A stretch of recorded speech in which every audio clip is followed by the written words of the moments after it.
Magandang umaga sa inyong lahat.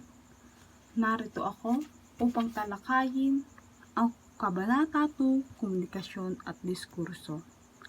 Komunikasyon, susi sa mabuting ugnayan ng pamilya at pakikipagkapwa. Ano nga ba ang komunikasyon? Maraming nagpahayag ng kani-kanilang ibig sabihin ng komunikasyon, katulad ni Webster. Ang akto ng pagpapahayag ng ideya sa pamamagitan ng pasalita o pasulat na paraan. Sa madaling salita, para sa kanya, ang komunikasyon ay isang paghahatid o pagbibigay ng impormasyon sa mabisang paraan, isang pakikipag-unawaan at pakikipag-ugnayan. Ayon naman kay Gray at Weiss, kung tao ay walang metodo ng komunikasyon mula sa mga institusyong pangtaong industrial, relihiyon, gobyerno, edukasyon ang magiging posible. Ang sinasabi dito ni Gray at Weiss, kung walang metodo o paglilinaw ang komunikasyon, ang mga institusyong pangtao ay di magiging posible. Dagdag pa dito ni Atienza et al., tahasan itong binubuo ng dalawang panig, isang magsasalita at isang makikinig na kapwa nakikinabang ng walang lamangan. Ayon kay Atienza et al., ang komunikasyon ay isang sining at agham, isang sistema ng pagbibigay kahulugan at pangunawa sa anumang pahayag sa pamamagitan ng senyas, sagisag, tunog, wika at iba pang paraang teknikal. Sinasabi ni Atienza et al. na agham sapagkat binubuo ng mga panuntunan sa pagtuklas ng katotohanan at sining naman sapagkat nagbibigay sa tao na pagkakataong maipahayag ang niloloob at maisakataw para ng namang naisin sa paraang karapat-dapat. Ayon kay L.T. Ruben et al., ang masining at mabisang pakikipagtalasyan, komunikasyon ay ang maayos, maganda, malinis, madarama at nakikita sa paraang pasalita at pasulat. Ayon kay L.T. Ruben et al., ito ay isang masining at mabisang komunikasyon. Ayon kay Cruz et al., ang mabisang komunikasyon ay nagbubunga ng pagkakaunawaan at kaunlaran ng bansa. Dahil sa panahon natin ngayon, ang kahalagahan ng komunikasyon ay damang-dama sa kahit anong larangan ng buhay ng tao. Kung napakarami mo mang alam, pero di mo naman alam kung paano ito ilipat sa iba, walang kabuluhan. Lahat ng tao ay may kanya-kanyang idea. Dahil ang tao ay may kanya-kanyang kaisipan. At ang lahat ng ito ay mahalaga. Maaaring ang idea na ito ay makakapagbabago ng ating bansa o maging ang ating mundo. At ang panghuli na nagpahayag ay si Bernales et al. Proseso ng pagpapadala at pagtanggap ng mensahe sa pamamagitan ng simbolo na maaaring verbal o di-verbal.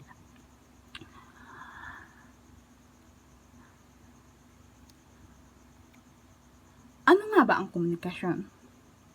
Ang komunikasyon ay mula sa salitang Latin na communis na nangangahulugang karaniwan o panlahat.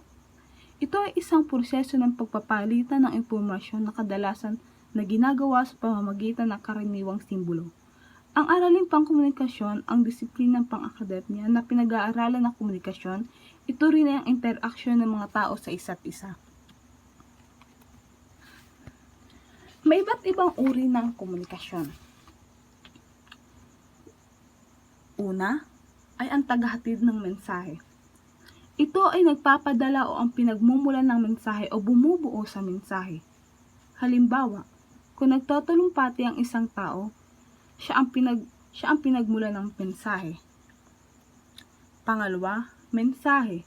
Ito ay elemento ng komunikasyon na tumutukoy ito na siyang bibigyang kahulugan ng tagatanggap ng mensahe. Maaari itong pinag-uusapan o paksa ng mensahe, verbal man o di-verbal. Pangatlo, hadlang. Ang halimbawa ay hadlang ay hindi tamang paggamit ng mga salita na madalas na pag-uusap at maling pag-iintindi at marami pang iba. Ang hadlang, ito ay elemento ng komunikasyon. Ito ang ilang halimbawa ng hadlang: lengguwahe, channel, interpersonal barriers, attitudinal barriers. Pang-apat ay ang channel. Ito ay elemento ng komunikasyon na nagsisilbi sa tagahatid ng mensahe. Maaari itong sensory organs at mediated channels. Ilan sa mga halimbawa ng sensoring daluyan ay ang pandinig, paningin at pandama. Samantala ang pahayagan, pelikula, radyo, television at internet ay tinuturing bilang mediated na daluyan. Panglima, ito ay ang tagatanggap o ang tumatanggap ng mensahe. Ito ay ang nag-i-interpret o nagbibigay kahulugan sa mensahe. Pang-anim, tugon o feedback. Ito ay elemento ng komunikasyon na nagsisilbing tugon sa mensaheng ipinadala ng sender. Gaya ng mensahe, ang tugon ay maaari ring verbal. At di verbal, maaari itong pasalita o pasulat.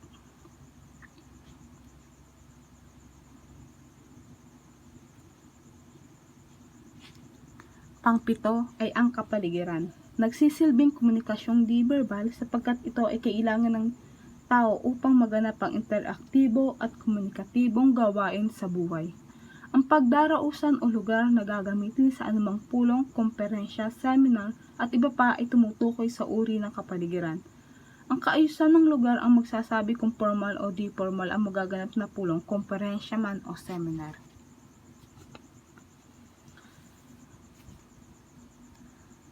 Pang-walo, ang konteksto.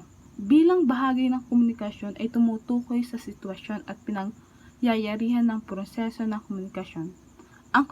Ang konteksto ay mahati sa apat: sosyal na konteksto, pisikal na konteksto, historical na konteksto, at psychological na konteksto. Ito ang nilalaman ng component ng komunikasyon at ang susunod ay ang modelo ng komunikasyon na may kanya-kanyang taong nagpakita ng kanilang modelo ng komunikasyon.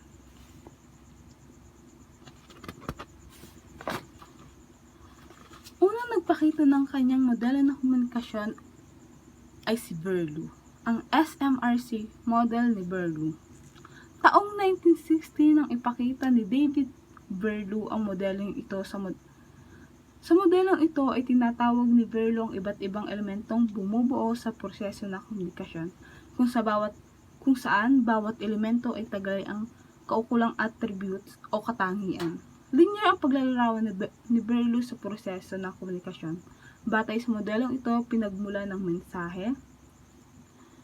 mensahe, tunog, ekspresyon ng mukha, kumpas, galaw at ng katawan.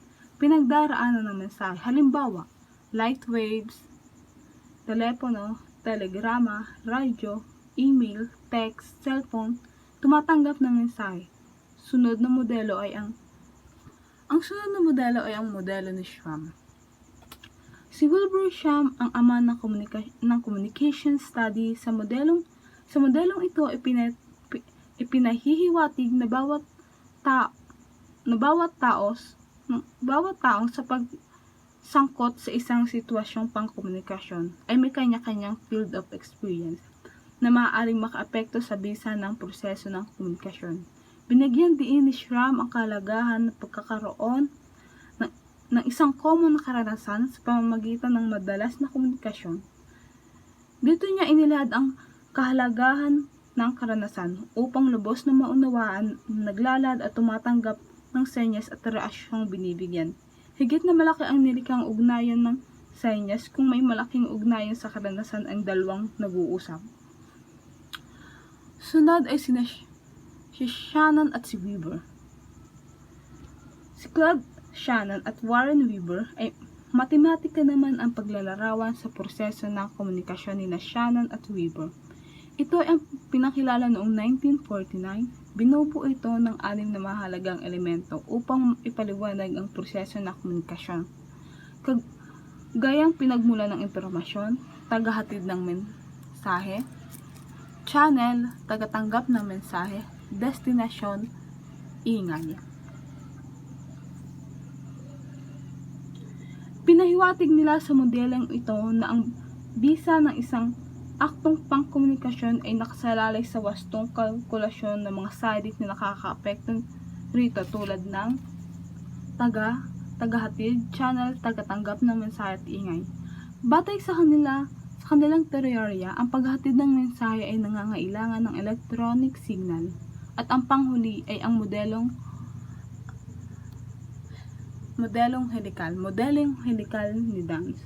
Niniwala si Frank Dance na ang linear na modelo ay nakakapagpakita lamang ng isang tipo ng komunikasyon. Sa kabilang banda, ang circular na modelo, bagamat tumatanggap ng feedback, ay bumabalik sa pinagmulan nito. Pinagsama-sama ni Dance ang dalawang figures, ang linear at circular o paikot. Antas ng komunikasyon. Interpersonal na komunikasyon. Ang una ay ang interpersonal na komunikasyon. Tumutukoy ito sa dalawang individual na nagpapalitan ng mga idea. Batay sa karanasan, trabaho at ang kaugnayan nito. Halimbawa na interpersonal na komunikasyon ay ang pag-uusap ng dalawang tao.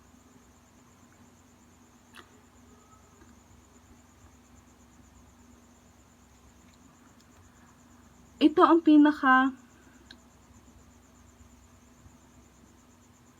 pinakapayak ngunit pinakamadalas na komunikasyon.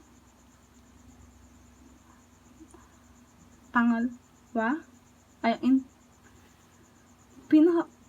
interpersonal na kinakahuluhan ng dalawang tao. Maaaring usapan ito sa pamamagitan.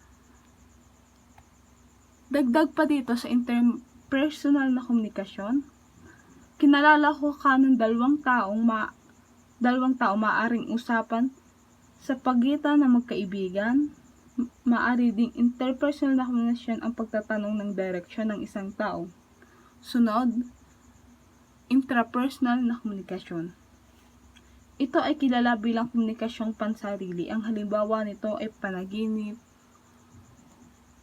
meditasyon o kontemplasyon. Pangatlo ay ang komunikasyong pampubliko.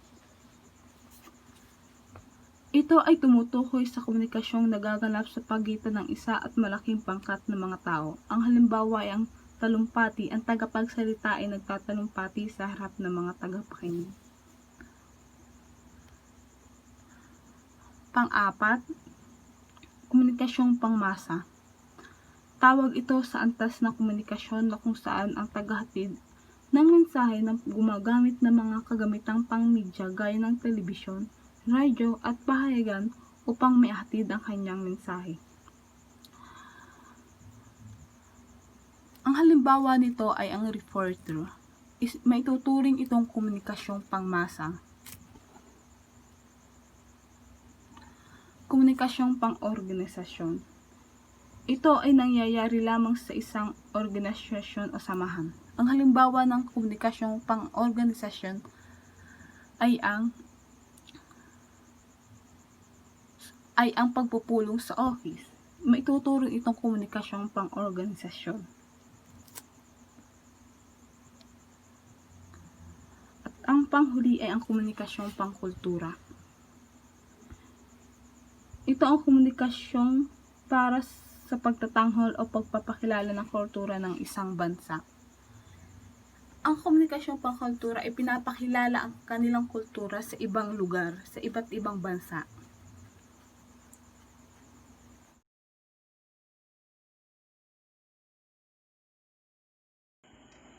Dalawang uri ng komunikasyon. Verbal. Ito ay gumagamit ng simbolo o makabuluhang tunog sa paghahatid ng mensahe. Halimbawa, gising na, tanghali na, baka mahuli ka sa klase, aalis na ako, mag-iingat ka, umuwi ka agad. Sa halimbawang ito, makikita na gumagamit ng salita at makabuluhang tunog para gisingin ang kanyang anak upang hindi ito mahuli sa klase. Ikalawa, di-verbal. Ito naman ay naghahatid ng mensahe gamit ang ekspresyon ng muka, kilos o paggamit ng gesture. Halimbawa, pakikipag-usap sa iba na gumagamit ng kumpas ng kamay at ekspresyon ng muka upang maipahiwatig ang nararamdaman at mensahe sa kausap.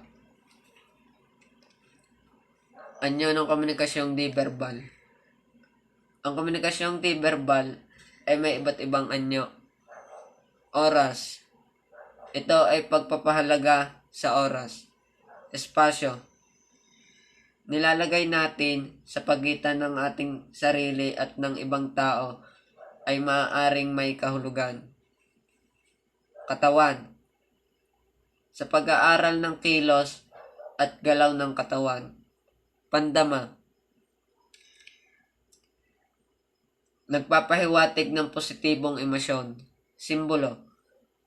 Ito ay makikita, mga simbolong makikita sa kalsada o daan. Paralanguage. Pagbibigay diin sa mga salita.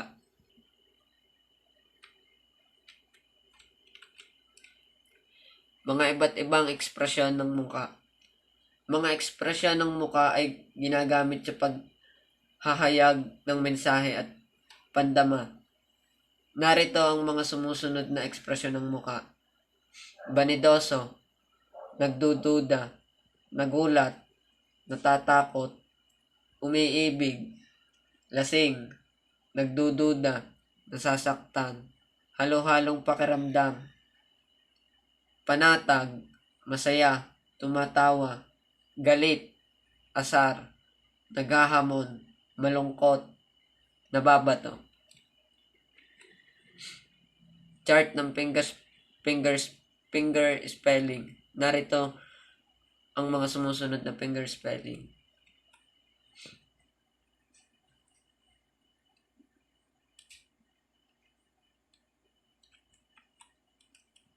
Diskurso.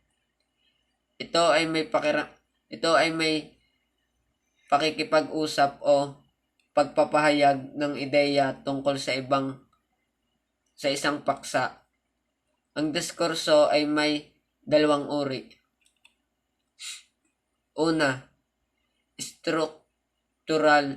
Ito ay particular na unit ng lengguwahe at wika. Pangalawa, functional. Ito ay tiyak na focus na gamit ng wika kung saan maaari itong humantong sa mas malawak na funksyon ng wika.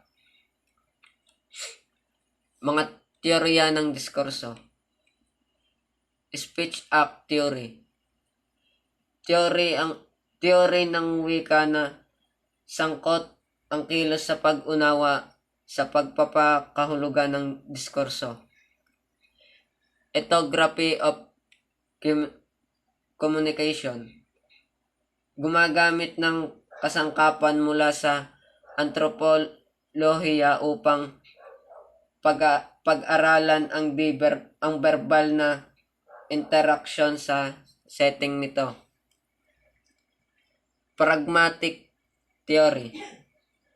Pag-aaral sa paraan kung saan ang konekto ay sa kahulugan. Interactional linguistic.